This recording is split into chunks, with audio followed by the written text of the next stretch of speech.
السلام علیکم پاکستان، حمید نقیبی آپ کی خدمت میں حاضر ہے۔ قدرت کا انتقام انتہائی خوفناک ہوتا ہے۔ کوئی بھی بڑی سے بڑی طاقت قدرت کا مقابلہ نہیں کر سکتی۔ یہی کچھ ہوا امریکہ کے ساتھ، جو سپر پاور کا دعوے دار ہے اور جس نے پوری دنیا کا جینا حرام کر رکھا ہے، جس کی پشت پناہی پر اسرائیل غزہ میں مسلمانوں پر مظالم ڈھا رہا ہے۔ گزشتہ 2 دنوں میں اسرائیل کے حملے میں کم از کم 56 سے زائد مسلمان شہید ہو چکے ہیں۔ لیکن جب قدرت نے انتقام کا فیصلہ کیا تو جدید ترین ٹیکنالوجی، اربوں ڈالر کے آلات، سپر پاورز کی دھمکیاں اور تباہ کن ہتھیار کے باوجود ایک لمحے میں سب کچھ پانی میں بہہ گیا۔ نہ کوئی میزائل کام آیا، نہ کوئی سیٹلائٹ بچا سکا۔ یہ نہ موساد کی تکنیک تھی، نہ CIA کی چال۔ یہ تھا قدرت کا انتقام، جو آسمان سے نہیں، زمین سے نہیں، بلکہ پانی کی ایک بے قابو لہر سے نازل ہوا۔ کہاں گئی وہ طاقتیں جو غزہ کے بچوں کی چیخیں نہ سن سکیں؟ کہاں گئیں وہ حکومتیں جو اسرائیل کے ظلم پر خاموش رہیں؟ کیا یہ محض اتفاق ہے یا انصاف کی پہلی قسط؟ امریکہ کے دل میں آیا ایک ایسا سیلاب جس نے دنیا کو ہلا کر رکھ دیا۔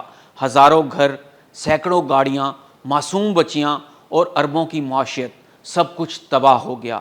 قدرت نے وہ کر دکھایا جو دنیا کی کوئی فوج نہ کر سکی۔ ویڈیو کو آخر تک ضرور دیکھیے گا، کیونکہ ہم آپ کو بتائیں گے کون کون سے علاقے صفحہ ہستی سے مٹ گئے، کتنے لوگ اپنی جان سے گئے اور یہ سب کب اور کیسے ہوا۔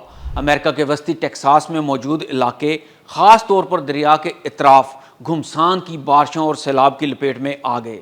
4 سے 5 جولائی کی درمیانی رات میں تقریباً 5 سے 20 انچ بارش ریکارڈ کی گئی، جس کے نتیجے میں گرین ریور نے صرف چند گھنٹوں میں 20 سے 29 فٹ تک پانی کا بہاؤ بڑھا دیا۔ سیلاب نے کم وقت میں زبردست تباہی مچائی۔ تقریباً 10,000 گاڑیاں پانی میں بہہ گئیں یا نقصان پہنچا۔ ان میں سے زیادہ تر گاڑیوں کو پانی ایسے بہا کر لے گیا جیسے کہ پانی تنکوں کو بہا کر لے جاتا ہے۔ ایسے ہی لکڑی، کنکریٹ اور جدید ترین ٹیکنالوجی سے تیار کردہ گھر بھی نیچر کے سامنے نہ ٹھہر سکے اور ریت کا ڈھیر ثابت ہوئے۔ کل 12,000 گھروں کو شدید نقصان پہنچا۔ مالی نقصان تو اپنی جگہ ہے، تاحال 104 افراد کی ہلاکت کی اطلاعات مل چکی ہیں۔ بجلی کا نظام درہم برہم اور انٹرنیٹ بھی شدید متاثر ہوا ہے۔ تقریباً 18 سے 20 ارب ڈالر کا نقصان ہو چکا ہے، لیکن خطرہ ابھی بھی ٹلا نہیں۔ ابھی بھی نیچر کا مزید خوفناک ہونے کا خدشہ موجود ہے اور ایک بڑے پیمانے پر سیلاب متوقع ہے۔ اب بھی شدید بارشوں کا امکان ہے، خاص طور پر سینٹرل ٹیکساس اور کنٹری ہل میں۔ ابھی بھی یہ خطرہ فلیش فلڈ واچ کے تحت برقرار ہے۔ تو یہ تھی قدرت کی وہ غضبناک جھلک جو صرف پانی کی ایک بے قابو لہر سے نازل ہوئی۔ نہ ایٹمی ہتھیار بچا سکے، نہ سیٹلائٹ، نہ ڈرون، نہ سپر کمپیوٹرز۔ یہ سبق ہے ان کے لیے جو خود کو خدا سمجھتے ہیں۔ دنیا کا سب سے طاقتور ملک ایک لمحے میں بے بس ہو گیا، اور ہمیں یاد رکھنا چاہیے کہ جب مظلوم کی آہ آسمان چیرتی ہے تو زمین بھی چیخ اٹھتی ہے، اور پھر قدرت حساب چکاتی ہے، بے آواز لیکن بے رحم۔